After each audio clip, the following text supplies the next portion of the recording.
কষ্ট করে পরীক্ষার জন্য প্রিপারেশন নিলেন আপনি কয়েক মাস, কিন্তু ফলাফল যখন ভালো হয় তখন একটা আনন্দ আছে না নাই? সারাদিন রোজা রাখলেন রমজানে, কি কষ্ট, তৃষ্ণায় গলা ফেটে যায়, কিন্তু ইফতারির সময় যখন রুহ আফজা শরবতটা খাই কেমন লাগে? একটা আনন্দ আছে না নাই?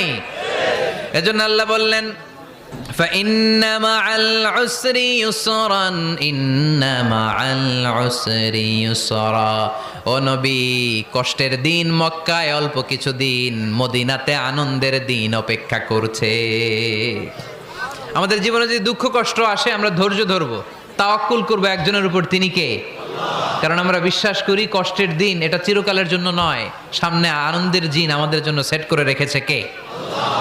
তাহলে আমরা সূরাতুল ইনশিরাহ থেকে 3টা নেয়ামতের বর্ণনা শুনলাম, বিশ্বনবীকে কি সান্ত্বনা দেয়া হলো সেটা শুনলাম। এবার 2টা গাইডলাইন শুনে তাফসীর আমরা